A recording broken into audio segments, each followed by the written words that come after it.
दोस्तों, कल्पना कीजिए, अगर कल सुबह उठते ही गूगल, व्हाट्सएप, फेसबुक और यूट्यूब अचानक बंद हो जाएं, तो आपके दिन की शुरुआत कैसी होगी। शायद आप न तो दोस्तों को मैसेज कर पाएंगे, न ऑफिस की मीटिंग अटेंड कर पाएंगे और न ही कोई जानकारी खोज पाएंगे। ये सवाल सिर्फ हमारी सुविधा का नहीं है, ये सवाल है राष्ट्रीय सुरक्षा और डिजिटल स्वतंत्रता का। आज हम बात करेंगे डिजिटल सोवेरेंटी की, यानी किसी देश की अपनी तकनीक और डेटा पर पूरी पकड़।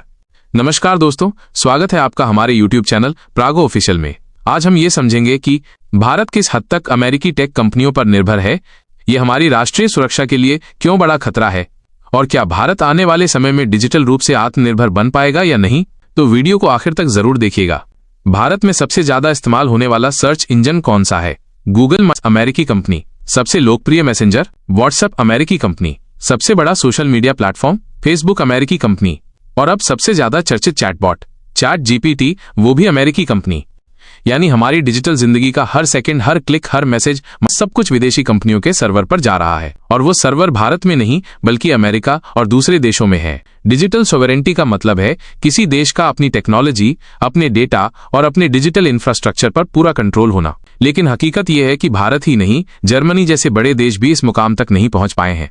जर्मनी की साइबर सिक्योरिटी प्रमुख ने खुद कहा था, फिलहाल जर्मनी डिजिटल सोवेरेंटी हासिल नहीं कर सकता। यानी समस्या सिर्फ भारत की नहीं है, बल्कि पूरी दुनिया इस चुनौती से जूझ रही है। यहाँ आपको एक बड़ा उदाहरण देते हैं। साल 2022 में जब रूस ने यूक्रेन पर हमला किया, तो सबसे पहले उनके कम्युनिकेशन नेटवर्क को टारगेट किया गया।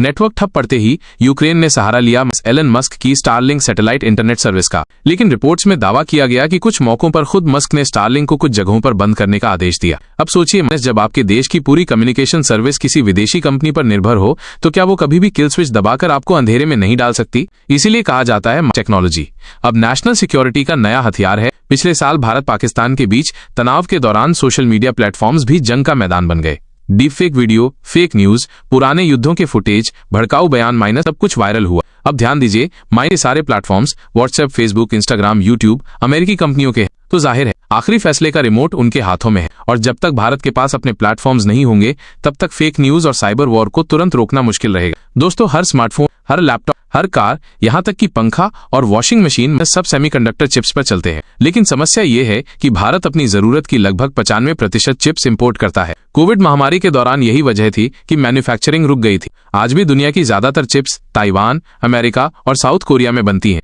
यानी टेक्नोलॉजी के असली इंजन पे हमारा कोई कंट्रोल नहीं है। तो सवाल है, क्या भारत पूरी तरह डिजिटल रूप से स्वतंत्र हो सकता है? अभी तो जवाब है, लेकिन भारत धीरे धीरे इस दिशा में बढ़ रहा है। सेमीकंडक्टर फैब फैक्ट्रियां बनाने की योजनाएं शुरू हो चुकी हैं। लोकल क्लाउड सर्विसेज और डेटा स्टोरेज सॉल्यूशंस पर निवेश बढ़ रहा है। यूपीआई जैसे पेमेंट सिस्टम दुनिया भर में भारतीय टेक्नोलॉजी की पहचान बना रहे हैं। यानी रास्ता लंबा जरूर है, लेकिन भारत धीरे धीरे अपनी पकड़ मजबूत कर रहा है। वैसे ये सिर्फ भारत की समस्या नहीं, यूरोप, जर्मनी, यहाँ तक कि ऑस्ट्रेलिया और कनाडा भी अमेरिकी कंपनियों पर काफी निर्भर है। फर्क सिर्फ इतना है कि अमेरिका और चीन ने पहले ही इस रेस में अपनी बढ़त बना ली है। यूरोप और भारत अब कोशिश कर रहे हैं कि देर से ही सही, लेकिन अपनी जगह बना पाएं। तो दोस्तों, नतीजा साफ है, डिजिटल सोवेरेंटी कोई टेक्निकल टर्म नहीं, बल्कि नेशनल सिक्योरिटी का सबसे बड़ा सवाल है। भारत को आत्मनिर्भर बनने के लिए सरकारी नीतियों, प्राइवेट कंपनियों और स्टार्टअप्स में सभी को मिलकर काम करना होगा। अब सवाल आपसे, क्या आपको लगता है कि भारत अगले 10 सालों में डिजिटल रूप से आत्मनिर्भर हो पाएगा, या फिर हमें हमेशा अमेरिका और चीन पर निर्भर रहना पड़ेगा?